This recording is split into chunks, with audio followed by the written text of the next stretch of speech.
Hey everyone, it's Professor Miller. Um, Here's our Think, Pair, Share for the day. Remember last time we talked about selection and how it works, and so think about the three different ways that selection works. Today we're talking about reproduction and evolution, and I'm just going to kind of roll with it. My computer's being a little fun today, so we'll see how this goes. But go ahead and pause when you need to, take your notes as usual, and just kind of roll through it because I won't be pausing like I would if we were in person to give you time to take notes, because you can just pause the video if you need to. So there are two types of reproduction. The first one is called asexual. The second one is sexual, and like we have seen before, we list them here, and then we'll talk about each of them on their own slides. So with asexual reproduction, it does not require a partner. So asexual reproduction is quite common in plants. So you can see that little plant down there on the right. Those little individuals are just coming right off of the leaf, and that in the parent plant is creating genetically identical individuals. So that's kind of a cool thing about asexual reproduction, is that the organism is just creating a duplicate copy of itself, and those offspring are genetically identical to the parent. However, this means that there's no evolution because those allele frequencies are not changing over time. So if you're really well adapted to your habitat, creating genetically identical offspring is great, but if the conditions are changing, or maybe you're not in a particularly great habitat, your offspring are not going to do very well either. So there are some trade-offs. It's great to not have to find a partner, but you don't get new alleles in the population. You don't have any possibility for adaptations. A special case of asexual reproduction is called vegetative reproduction. It's quite common, as I said, in plants. In a lot of plants, what you can do is just like chop off a piece of plant and then like plant it. Um, it is called propagation, and it's hugely important in agriculture. So that picture that just came up are strawberries, and strawberries send out these little runners, and you can see that there are new plants at the end of those little, they look kind of like roots. And those are new genetically identical plants that are starting to grow from that parent plant. Like I said, it's hugely important in agriculture. Apples are a really cool case of this. All apples of a single variety are genetically identical to each other. So like a Granny Smith apple, like in the top row there, all Granny Smith apples are genetically identical to each other because they were found in the backyard of a woman whose last name was Smith, and they called her Granny Smith. And so since then, all of the apples that come from that are Granny Smith apples have been descended from that same exact tree, because we want the fruit to look exactly the same. We don't want it to get mixed up with some genes from another fruit and make it into sort of a different flavor or a different size or a different color.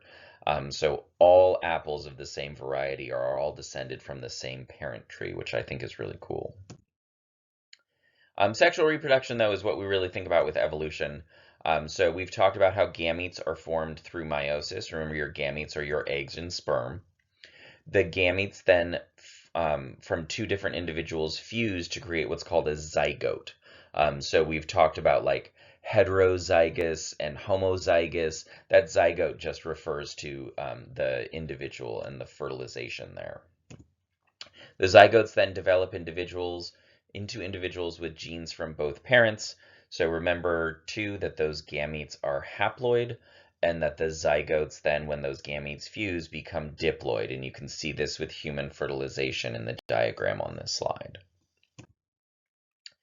Remember, those gametes are formed through meiosis. So we've got our simplified 7 steps of meiosis here. Remember, we're reviewing this constantly because this is going to be on the exam. So make sure you go through those 7 steps and you know them. Um, we have reproductive organs in animals and in plants. And there are several sort of categories of reproductive organs. The first are called your primary reproductive organs. And if I asked you what primary reproductive organs are, you would probably say the penis and the vagina, but you would be wrong. Your primary reproductive organs are the gonads. Those are the ovaries and the testes. Okay, this is where the meiosis happens. This is where gametes are formed. So that is the most important part. Primary means first or most important. Okay, and so the gonads are where that meiosis takes place, where they are forming the gametes, the sperm or the eggs. Then there are a series of accessory reproductive organs, and we'll talk about each of these on the next slides too. We'll talk about things, these are things like the penis, the uterus, shell-building glands in birds. There are a variety of functions for those accessory reproductive organs. And then finally, we'll talk about some secondary sexual characteristics. And these are phenotypic characteristics that are unique to each sex. And we'll explain what that means. Okay, so primary reproductive organs, like I said, those are the gonads. Okay, those are your ovaries and testes. And this is why we talk about this when we're talking about evolution, is because new alleles are created during meiosis in the primary reproductive organs, those gonads. So that's really when we're talking about evolution. I've talked about before how during meiosis, that is where like the magic happens for evolution. And that happens in the gonads, the primary reproductive organs. And what's really cool about this then is that sex, where those different gametes meet, an egg and a sperm meet, it produces a diversity of offspring. Okay, so there are a couple of different pictures here that have those mice, those 4 different mice are all the same species. And on the right there, those snail shells, those are all the same species as well. And you can see there's a huge diversity in individuals. And the way that we get that diversity is through sex, through the recombination of genes. And some of those offspring are likely to be better suited for the environment, or they can adapt to its changes. So this is really where you get those really cool innovations through evolution. If you don't have sex and you don't have the recombination of genes like that, then you're not going to have any evolution. The accessory reproductive organs, so these are things that help the gonads produce the healthiest gametes. There are a variety of different functions. This is just one of them. So like the scrotum, for example, in adult mammal males, that helps keep the testes away from the body to keep them at an appropriate temperature for the best sperm formation. They also help gonads deliver gametes so that they'll meet, because even though it's really important and the most important step is that formation of the gametes in the gonads, if that egg and sperm don't meet, then there's no point to it. So these are things like the penis or the vagina that are helping those gametes meet. And they also can help nurture the zygote. So this is like the uterus in mammals, or that egg secreting the shell-building gland in birds helps to nurture the zygote and protect that developing baby. And then finally, secondary sexual characteristics. These are things that help distinguish the sexes. A classic example of that is body hair in humans. So men tend to have much more body hair than women do. And this could have been helpful at a time before we wore clothing, where in the distance you could maybe pick out if that individual that you saw in the distance was maybe a potential reproductive partner or maybe a potential competitor, and you could tell the sex of the individual from far away. Sometimes this plays a role in what's called sexual selection, where individuals are selecting particular individuals. And these are birds of paradise here that do all of these crazy displays to attract a mate. And so they can enhance an individual's reproductive success. And we'll talk about a couple of examples of that. And remember, when we're talking about reproductive success, that we call that fitness, and that's really all that matters. How many offspring you produce is really all that matters out there in the wild. Okay, so I mentioned sexual selection, and sexual selection is when individuals of one sex preferentially mate with certain individuals. Okay, remember, this results in non-random mating then, which means we don't have Hardy-Weinberg equilibrium. Okay, this is quite common. if you are selecting individuals, you're probably going to select them for certain characteristics. So this peacock, for example, has these crazy long tail feathers. It's hard for it to move around and fly actually with these tail feathers, so it makes it vulnerable, but the chicks dig it. So he spreads his huge tail out and can attract females, and it turns out that the females of this species are really attracted to these huge, showy tails. And because of this, because individuals, it's usually the females are selecting specific males, but sometimes it's the other way around. But so it can result in evolution, because remember, evolution is changes in allele frequencies. If the female peacocks, which are called peahens, are always selecting for the largest tail feathers, those are going to become more common in the population. And so that population is going to evolve into this huge, ridiculous tail that the peacocks have. Because remember, the number of surviving offspring is all that matters, even if you die in the process. So when we talk about evolution, remember, we're talking about changes in allele frequencies.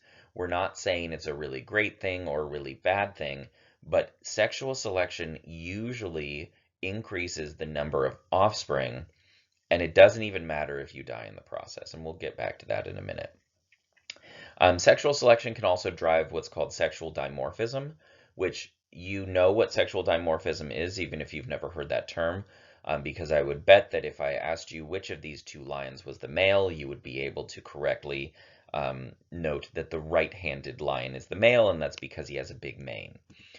Di means two, morph means form, so sexual dimorphism is just when the males and females of a species look different, like in lions. This is exceptionally common in birds.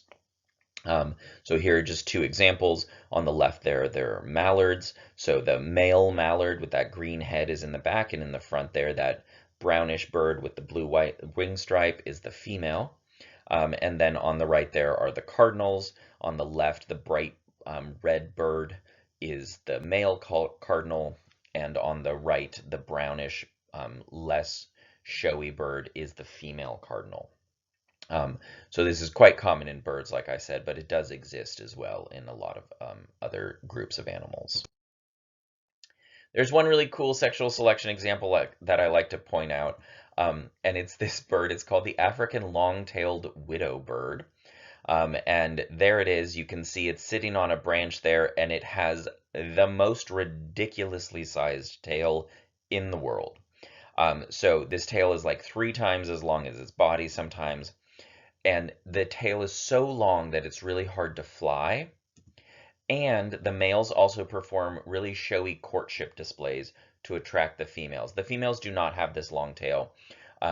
But basically this means that it's hard for that bird to fly, and it's just like screaming constantly out there to attract females. And that also attracts predators, and it's also hard to fly. And so they tend to die really, really young, the males do, because they're really susceptible to predators. But there was this really cool study where they went out, and what they did is they artificially lengthened some birds' tails. They left some birds alone. For some birds, they cut off their tails and then just reattached them to make sure that any result they were seeing was not because they were handling the birds or cutting their tails or attaching tails. This is called a control. And then they cut some of the tails and shortened them for some of the birds. And this graph just shows the average number of nests per male. And you can see that for in the middle there, the normal and then the control have about the same number. They usually have 1 nest per season, so good for them. But when they lengthened the tail, it almost doubled the reproductive output there on the left. And when they shortened the tail, it cut the reproductive output in half. And so this just shows that the female birds dug a really, really long tail, and that meant that the male produced even more eggs in a season because he had more mating opportunities, even though that crazy long tail means he's going to die really young. So that's just sort of an extreme example of sexual selection. All right, if we were in person, we'd do line it up, but we're not going to. I guess you can like take a break and wander around your room or something.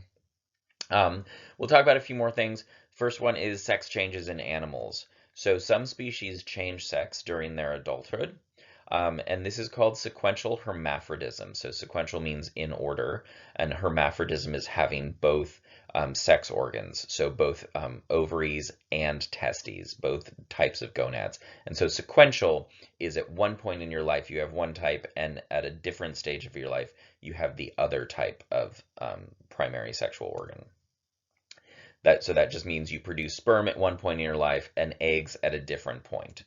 Um, Most of the animals that undergo sequential hermaphrodism are aquatic, which means they live in the water, and they release gametes, their eggs and sperm, just straight into the water.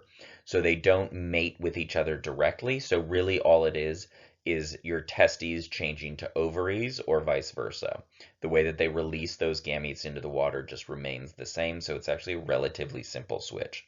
Clownfish are a great example of this, and in fact, in Finding Nemo, there's a ton of great science, but the whole premise of the movie is a little bit off because at the very beginning, when Coral gets eaten by the barracuda, Marlin would have probably transitioned to female to to increase his reproductive success. Sex changes have a really big can play a really big role in with evolution because it can be really advantageous for that species, particularly if it improves lifetime reproduction as circumstances change. And I'll give a couple examples of how this can happen. Okay, one could be size.